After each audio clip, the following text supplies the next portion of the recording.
अपने स्वभाव को छोड़ दे, विवाह का सहारा ले ले, तो वह धर्म का प्रचारक नहीं होता है। तो आचार्य और कुंद स्वामी बहुत अच्छी बात कहते हैं, खुदो रुद्धो रुष्टो। शब्द याद हो गए? आप धर्मात्मा हो, हम धर्मात्मा हैं, ये हमें स्वीकार है। पर आचार्य और कुंद स्वामी के लिए बताओ, तू धर्मात्मा हो, तू कैसे धर्मात्मा हो, किस प्रकार के धर्मात्मा हो? क्योंकि जिन शासन को नष्ट करने वाली हो, कि जिन शासन को जयवंत बनाने वाले। देखो, जो भी होगा वो धर्मात्मा ही होगा। नष्ट करने वाला भी धर्मात्मा होगा और जयवंत बनाने वाला भी धर्मात्मा होगा। नैकी अपेक्षा बताए, भावी नैगम नैकी अपेक्षा वो धर्मात्मा होगा, और भूत नैगम नैकी अपेक्षा वो धर्मात्मा होगा। वर्तमान नैगम नैकी अपेक्षा हो सकता वो पापी क्यों ना। समझिए, खुद तो शुद्ध रुद्ध हो। आप कौन हो? खुद हो कि रुद्ध हो कि रुष्ट हो? समझ में आ रहा? अर्थ नहीं समझ रहे हो, मुझे मालूम है। अर्थ नहीं आ रहा होगा समझ में, मुझे मालूम है। दादी तीन में से एक स्वीकार कर लो, कौन हो? खुद हो कि रुद्ध हो कि रुष्ट हो? इतना तो तय है। एक का अर्थ समझ में आ रहा है, रुष्टो रुद्धो, बराबर? तो ये प्राकृत है। खुद तो शुद्र प्रगति वाला, रुद्रो रुष्ट परिणाम वाला, और रुष्टो और बात बात पर रूठने वाला धर्म का हितैषी नहीं हो सकता, और धर्म को जीवंत नहीं बना सकता। क्योंकि कुंद स्वामी कह रहे हैं, जो शुद्र परिणामी, जानते हो शुद्र कहो तुच्छ कहो, इससे बेकार बात है। शुद्र प्रकृति वाला, रुद्र प्रकृति वाला क्रोधी, रुद्र का धर्म को जीवंत नहीं बना सकता। और ये दो ही नहीं है, लेकिन रुष्ट हो। हमें पूछा नहीं है, हम यही करेंगे। रुष्ट हो गए। आचार्य भगवान कह रहे हैं, ध्यान रखना, ये सब सम्यक से रहित जीव के लक्षण। मात्र हम तो आपको कुंद स्वामी की दृष्टि में पहचान करा रहे हैं कि आप सम्यक दृष्टि कैसे हो, आप सम्यक दृष्टि हो, ये सत्य है। पर आचार्य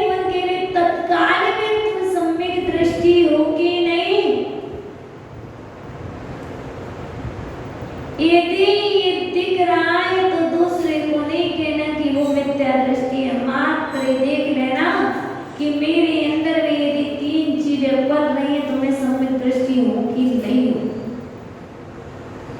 बस डॉक्टर कह देता है देख लो हाथ पीला हो रहा तो पीके हो रहा है, हो रहा ना। डॉक्टर कह देता है आई पीली हो रही, समझ जाओ। ऐसी मतलब जॉन्डिस होता है तो क्या होता है, आई पीली हो जाती है, बॉडी पीली हो जाती है, हाथ पीले हो जाते हैं। ऐसी आंखें भंवर की रही है, यदि आई रेड हो रही है, चेहरा विकराल हो रहा है, तो आप समझ जाओ कि क्या हो रहा है। जो चित्र प्रकृति के जीव होंगे उनसे कुछ बोला जाएगा तो चेहरा विकराल हो जाएगा, आंखें लाल हो जाएंगी और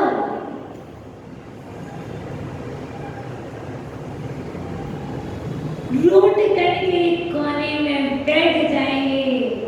इससे सिद्ध तो हो जाएगा कि वो कौन है, भद्र परिणामी है कि क्षुद्र परिणामी है, क्योंकि यहाँ पर सामायिक की बात चल रही है।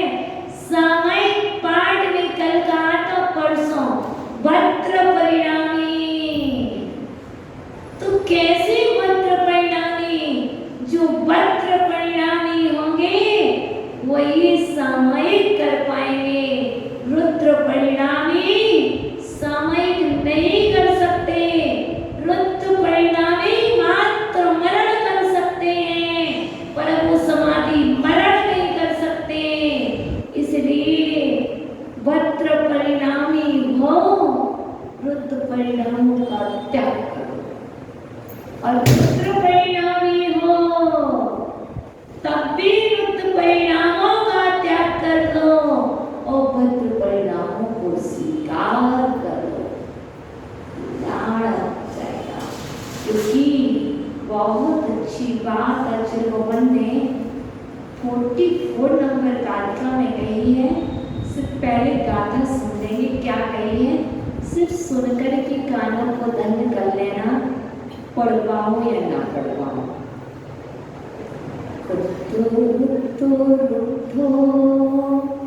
अनिष्ट कृष्णो सबके सोयो, गायन जायन मंडना, दुस्सल सीलो दुसुम्य मुको। समझ में तो नहीं आया ना, मुझे मालूम बिल्कुल समझ नहीं आया, बस इतने। अनिष्ट कृष्णो अनिष्ट करने वाले, सम्यक दृष्टि नहीं हो सकते। मैं तो अपना हित चाहता हूँ, दूसरे को जो हो रहा तो होने दो।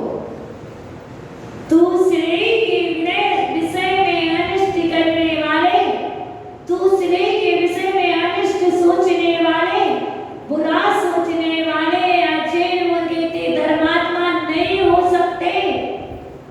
सम्यक दृष्टि हो ही नहीं सकता जो दूसरे के विषय में अशुभ सोचता।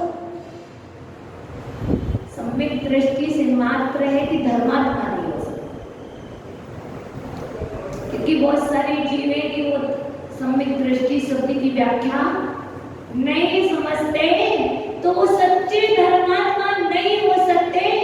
जो दूसरे के विषय में अनिष्ट करने का सोच रहे उसका ऐसा हो जाए, उसने मेरा बुरा किया उसका बुरा होना चाहिए। धर्मात्मा का उद्देश्य पैसोना जानते हो, विष्णु चुगली करने वाले,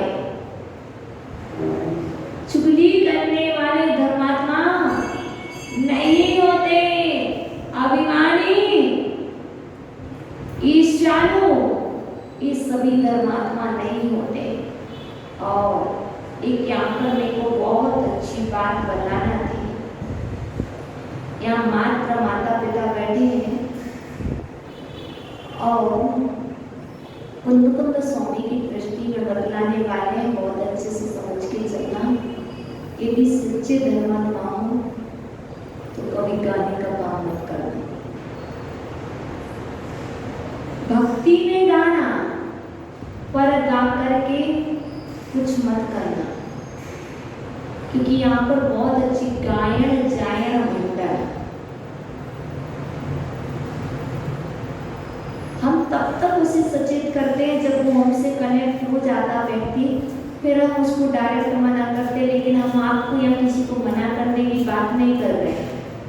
यहाँ पर सिर्फ आपको शिक्षा लेना है, आपको अपने अधिकारी अपने कर्तव्य वाले को मना करना है। आचार्य और कुंद स्वामी कह रहे हैं जो गायक होता है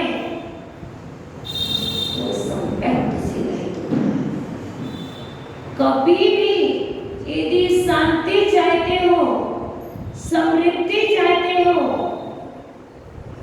तो कभी भी आचार्य और कुंद स्वामी कह रहे गाने का काम मत करना।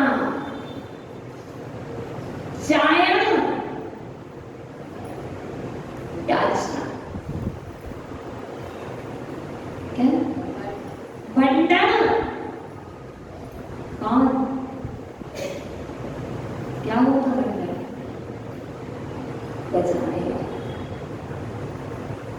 बचाने वाले ये तीन काम कुंद स्वामी बहुत अच्छे से कह रहे हैं। यदि परिवार की समृद्धि, स्वस्थ, निरोगता सब कुछ चाहिए, और ये मैंने सप्ताह में देखा है, जिन जिन ने ये चीज गुरुदेव के आशीर्वाद से छोड़ दी, आज वो कहाँ। इसलिए आप अपने बच्चों को सब कुछ कहना, सब कुछ कर लेना, पर वो इस लाइन में जा रहे हो तो स्पष्ट रूप से मना कर देना, मैं ये नहीं करवाऊंगा तो नमक रोटी खा लेना, घर बैठा रहना, पर ये काम मैं कभी भी नहीं करवाऊंगा। और जो ऐसा संकल्प लेकर के करता है और इस चीज का त्याग करता है वो सच्चा धर्मात्मा होता है। क्योंकि आचार्य और कुंद स्वामी कह रहे हैं, और इसके ऊपर तो आचार्य और विशुद्ध सागर जी ने क्या क्या बोला है वो आप सुन लेना। बस इतना ही बोलेंगे कि ये कार्य नहीं करना, भक्ति करना, गला भक्ति करने मिला है, गला भक्ति करने मिला है तो भक्ति कर लेना, पर और कोई काम मत करना, क्योंकि ये अपने कार्य नहीं है, ये तो मत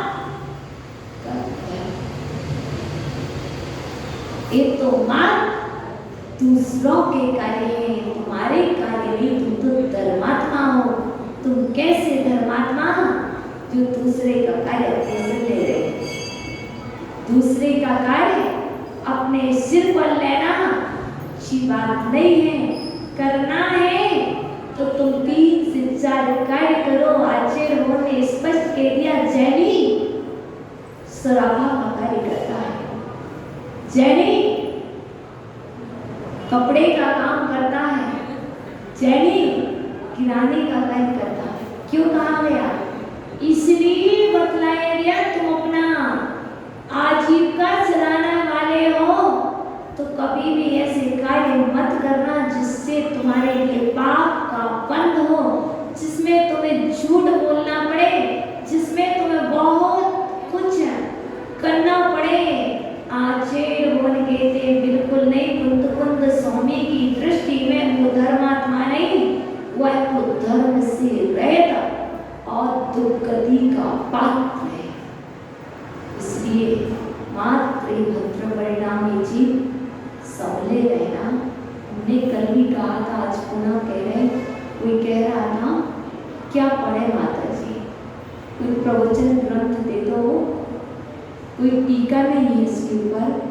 हमने मात्र की बात की है, तो मात्र प्रवचन के साथ साथ मूल आचार्य की बात को एक बार पढ़ लो,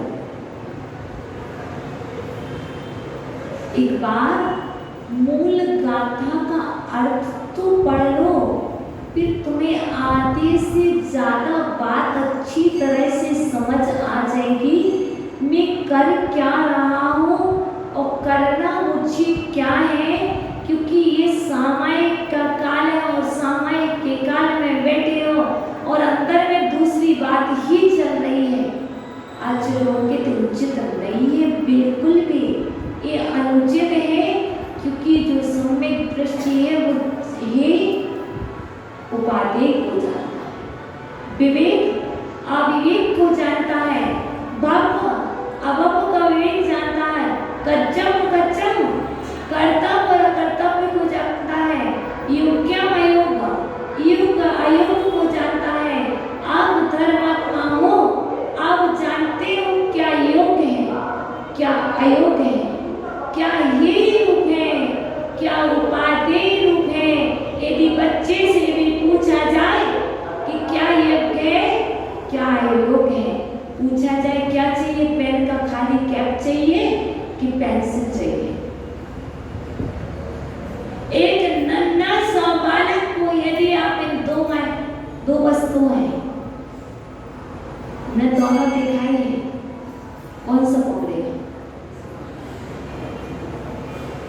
क्या पकड़ेगा, पेंसिल पकड़ेगा ना, हिमालय पकड़ेगा, बताओ। वो कह रहा कोई कह रहा माला पकड़ेगा, कोई कह रहा पेंसिल पकड़ेगा। देखो उसके संस्कार जो बात की बात है, उसके लिए महत्वपूर्ण क्या है, उसके लिए माला महत्वपूर्ण नहीं है, माला उसके लिए महत्वपूर्ण नहीं है, कितनी भी अच्छी हो क्या करेगा, पेंसिल की ओर दौड़ेगा, क्योंकि वो जानता है मेरे लिए क्या योग्य है।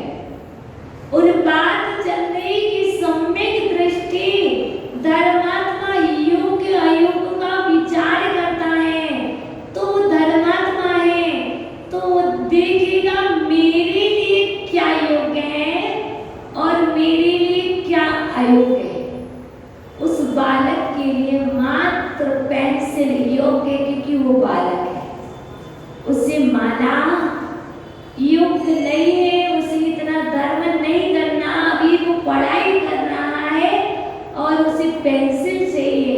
ऐसी जो धर्मात्मा है वह धर्मात्मा पेंसिल नहीं पकड़ेगा, उसको दोनों चीज दिखाई जाएगी तो वो माला पकड़ेगा। क्यों? उसे अपनी आत्मा का कल्याण करना है, तो उसे पेंसिल अयोग्य है, क्योंकि अब वो पढ़ाई नहीं कर रहा, वो स्कूल नहीं जा रहा, वह मात्र अपनी आत्मा की साधना में लगा है और जप रहा है। इसलिए ये विवेक पूर्ण होना चाहिए, ऐसा नहीं ये भी आवश्यक है, ये भी आवश्यक है, नहीं भी है तब भी है। आज होते थे योग अयोग का विवेक ही उपाधि हो जानो, क्योंकि बात आई हुई है, एक तो वो परमात्मा है जो साक्षात विरासते तीर्थंकर, अब ये उनका प्रतिबिंब रूप है। बात क्या है, एक क्वेश्चन आया हुआ है, एक तो साक्षात तीर्थंकर देव विरासते हैं, एक उनका प्रतिबिंब विराजमान होता है अर्थात प्रतिमा विराजती है, और इन दोनों में समान रूप से उपकारी है, बराबर उपकारी दोनों है, और एक समान रूप से ऐसा क्यों है? तो मेरी बात को पहले आप इसका आंसर दे दो तो मैं आपका दे दूं।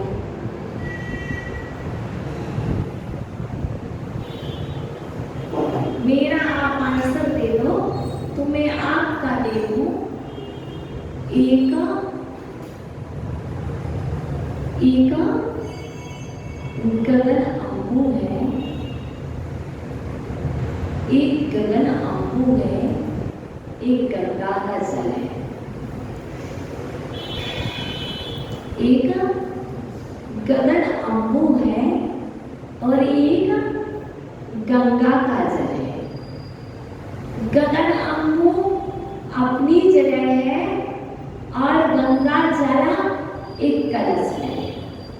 बताओ ये दोनों समान रूप से उपकारी है कि असमान रूप से? गगन अम्बु नहीं समझते। गगन मीन्स बादल, गगन से बरसता हूँ मीन्स जल, गगन अम्बु। ठीक है, एक साक्षात गगन से गिरता हुआ अम्बु है और एक में गंगा का जल है। बताओ ये दोनों एक समान उपकारी है कि असमान? कैसे है सब? गगन अम्बु अपनी जगह है, गंगा जल अपनी जगह है, पर हमारे समक्ष जो है वो हमारे लिए उसी सदृश उपकारी है, क्योंकि गगन से डायरेक्ट हमारे पास नहीं आ सकता, क्योंकि प्यास लगी है और गगन से पानी पीना चाहो पी सकते क्या? नहीं पी सकते। तो उसके लिए क्या किया है? कलश में रख लिया है और वही गगन अम्बु गंगा में गया और वही आपके कलश में आया, तो वो आपके लिए समान उपकारी है। जैसे तीर्थंकर भगवान साक्षात विराजते हैं तब भी उपदेश देते हैं, लेकिन अभी अवसर पड़े पंचम काल में तीर्थंकर नहीं है, इसलिए उनकी जो दिव्य ध्वनि गिरी थी, तो आज हमने प्रतिबिंब स्वरूप उनको यहाँ पर विराजमान किया है और कह दिया है, क्योंकि प्राण प्रतिष्ठा के समय आचार्य भगवंत ने उन्हें जीवंत बनाया है और कह दिया है यही मेरे तीर्थंकर हैं। वो बोलते नहीं हैं पर बिन बोले मार्गदर्शन देते हैं। जैसे बहुत सारी औषधि खाना नहीं पड़ती है, मात्र हाथ में ले लो और आप निरोगी हो जाते हो। वैसे ही उनकी शरण सन्निधि में आप बैठोगे, वो बोलेगी भी नहीं, फिर भी उनकी मुद्रा आपके लिए परम उपकारी है। नमक खाओगे तो बीपी लो नहीं होगा, लेकिन अच्छे उनके लिए यदि नमक हाथ में लोगे तो बीपी लो नहीं। गारंटी है, गारंटी से कह रहे हैं, नमक खाओगे तो बीपी लो नहीं होगा, और यदि खाना नहीं है तो हाथ में मुट्ठी में रख लोगे तब भी बीपी लो नहीं होगा। ये प्रैक्टिकल है। कैसे? नमक के वो जो कण हैं वो नेल्स के द्वारा अंदर पहुंच रहे हैं। नमक को आप डली को ले लो और मुट्ठी बांध करके रख लो, ठीक है? जो दवाई खाई जाती है ना, यदि रात्रि बीमार पड़ गए और औषधि का त्याग है, तो मैं आपको प्रैक्टिकल बता दूं, उस दवाई को पीस दो और नाभि पे लगा दो। बस नाभि पर लगा दो, लेप कर दो। ऐसे नहीं कि लिक्विड करना पड़ेगी, इतनी लिक्विड भी नहीं करना पड़ेगी, लगा। अब वही असर करेगा 10 मिनट करने के बाद असर हुआ करता है। ऐसे ही तीर्थंकर भगवान की जो दिव्य ध्वनि कीर्ति थी, तब जितने परिणाम निर्मल होते थे, आज उनके प्रतिबिंब के सामने बैठ बस जाओ विशुद्धि से, वही परिणामों में निर्मलता आएगी। इसलिए प्रतिबिंब भी उतना ही उपकारी है जितने साक्षात तीर्थंकर भगवान का उपदेश उनकी संगति से सहकारी थी, उतना ही उनका प्रतिबिंब उपकारी होता है।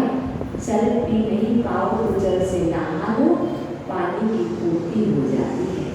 जल के पास बैठ जाओ, तालाब के किनारे बैठ जाओ, नहाने का त्याग है ना, तो जल के पास जाकर के बैठ जाओ और आपको जल पूर्ति कर देगा। ऐसे ही प्रतिबिंब आज समान रूप से उपकारी है। ये बात सत्य है, इसलिए इसको समान कहा गया है, असमान नहीं कहा गया। कोई भी वस्तु समान हो सकती, असमान हो सकती, पर धर्म समान ही है, दिव्य ध्वनि नहीं है। पर आज चिन्हवाणी ही दिव्य ध्वनि स्वरूप है। इसलिए जितने उपकारी तीर्थंकर भगवान की दिव्य ध्वनि है, उतनी ही उपकारी चिन्हवाणी माँ है। जितने उपकारी गुरुदेव हैं और गुरुदेव नहीं है, तो उनकी अभाव में उनका प्रतिबिंब उपकारी है। उनका प्रतिबिंब उपकारी है। वैसे ही आपके लिए सब कुछ उपकारी है। पिताजी नहीं है, पिताजी नहीं है, पिताजी चले गए, लेकिन पिताजी के दिए गए वचन आज भी तुम्हें उपकारी है। पिताजी चले गए, लेकिन तुम पिताजी को याद करो, उनके फोटो के सामने जाओ, श्रद्धा से पिता को याद करो, तो पिता वहाँ से तुम्हारे लिए राह बदला दिया करते हैं। मैंने ऐसा सुना भी है, और जब कोई ना हो तो उसे याद करो, तो अनुभव भी ऐसा किया जाता है। इसलिए आप उपकारी को समान ही मानना, क्योंकि आचार्य भगवान ने स्पष्ट रूप से कह दिया है, जीव का अंत नहीं होता है, जीव तो कहीं है।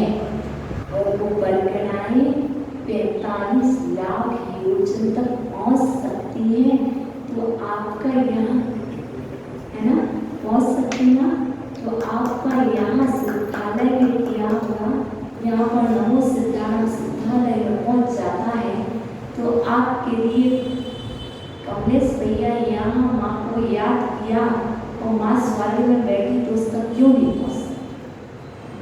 क्योंकि जीव का अंत नहीं हुआ है, मात्र जीव ने ड्रेस बदली है, आत्मा तो वही है, विशुद्धि तो वही है। इसलिए आप जीव का अंत होने पर उसे ये मत समझ लो कि वो चला गया है। इस शाश्वत श्रद्धा रखना, आज याद करोगे, कल वो तुम्हारे साथ खड़ी है। तुम याद करो, वो तुम्हारे पीछे ही खड़ी, बस तुम्हें दिखाई नहीं देता, अंतर इतना है उसे पूरा दिखाई देता है। तुम्हें सुनाई नहीं पड़ता, पर वो तुम्हारे अंदर की आवाज़ पूरा सुना करती है।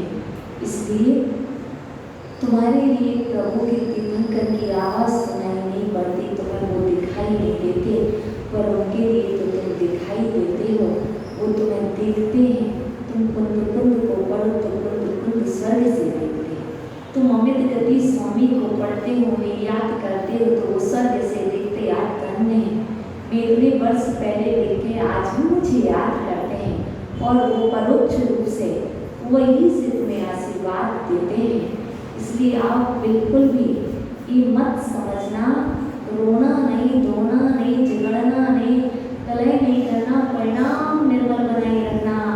आपके परिजन आपके अपने यदि संकलेश से लेंगे, विशुद्धि से लेंगे, आपने परेशान नहीं किया, वो तो तुम्हारे साथ खड़े हुए हैं। आप इसका एहसास कर पाओ या ना कर पाओ, आज भी तुम्हारे साथ है। मैंने देखा है, तुमने नहीं देखा, मैंने देखा है। मैंने आँखों से नहीं देखा, मैंने ज्ञान के नेत्रों से देखा है। तुम आँखों से देखने का प्रयास मत करना, तुम ज्ञान नेत्र से देखने प्रयास करना। तुम्हारा स्वभाव समतामयी है, तुम्हारा स्वभाव विभावमयी नहीं है। तुम विभाव को छोड़ो, स्वभाव में आओ।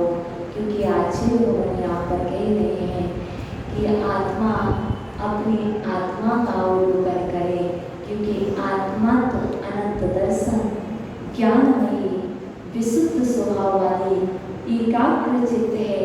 क्योंकि साधु जन कहीं भी रहें लेकिन वो अपनी आत्मा में स्थिर रहते हैं। ऐसे ही आप साधु हो, आप साधु हो ना साधु? कैसे साधु हो? आप साधु हो, मान लो अपने आप को और हम साधु बन जाएं। निश्चय से साधु हो, व्यवहार से श्रावक हो, क्योंकि जितनी भी आत्मा है वह साधुता ही है। तो देख लेते हैं आत्मान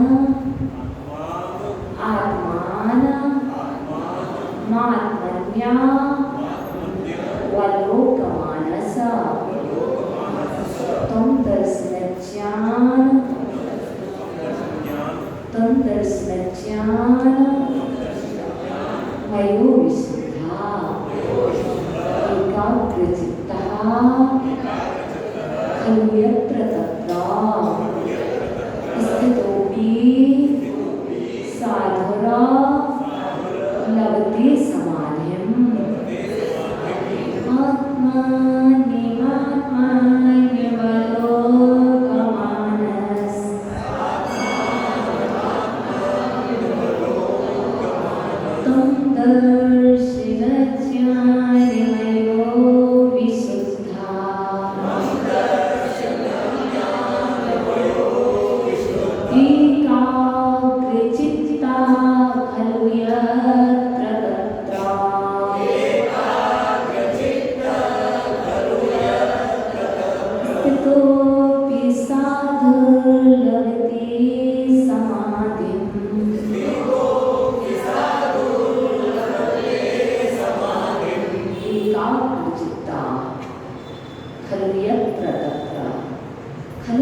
निश्चय से मैं एकाग्र चित्त हूँ।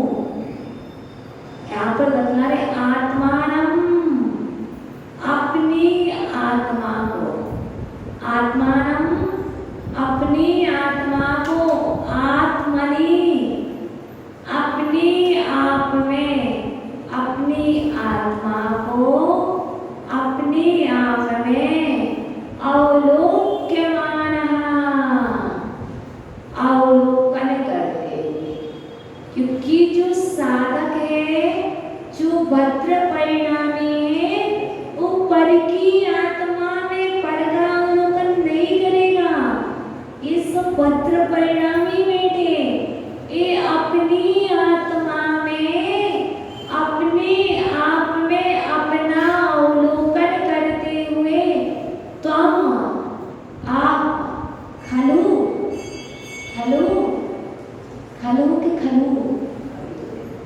खलु निश्चय से, सिर्फ बोला है खलु खलु और खलु।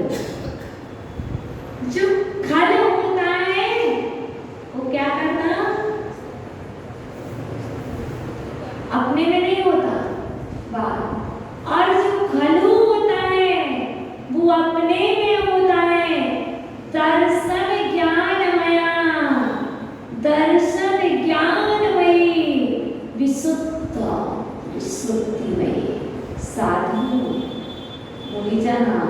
यत्र तत्रापि स्थिता, जहाँ कहाँ भी स्थित हो, चाहे बाहुबली कॉलोनी में स्थित हो, चाहे मोहन कॉलोनी में हो, चाहे बनवे हो, कैसी होंगी? एकाग्र चित्त समाधि लभते, एकाग्र चित्त करके समाधि को प्राप्त करते हैं। आप कहीं भी रहो, चाहे अपने शॉप पर रहो, चाहे अपने ऑफिस में रहो, चाहे रास्ते में रहो, कहीं भी रहो, बस आचार्य भवन की दुकान पे रहने वाला भी समाधि कर सकता है और रास्ते में चलने वाला राहगीर भी समाधि कर सकता है और दुकान चलाने वाला और ऑफिस में बैठ करके ऑर्डर देने वाला भी समाधि कर सकता। बस कब? जब वह अपनी आत्मा में स्थिर रहेगा, अपने स्वभाव को नहीं भूलेगा, अपने ज्ञान दर्शनमयी विशुद्धि को स्थिर रखेगा, तो वो श्रावक भी साधु की तरह समाधि कर सकते हैं। मात्र पहले कह दिया सैया नहीं चाहिए, आसन नहीं चाहिए, संस्कार नहीं चाहिए। सामायिक के लिए मात्र लोग कहते हैं मुझे दुकान जाना, मुझे ऑफिस जाना, कैसे सामायिक करो? आप दुकान जाकर सामायिक कर सकते हो, आप रास्ते में चल करके सामायिक कर सकते हो, आप भोजन करके सामायिक कर सकते हो। मात्र समता, यही तुम्हारी सामायिक, तुम्हारे योग सामायिक के लिए कि तुम समता रखो और साधक की योग सामायिक वही है कि वह समता के साथ साथ स्थिरता भी रखे।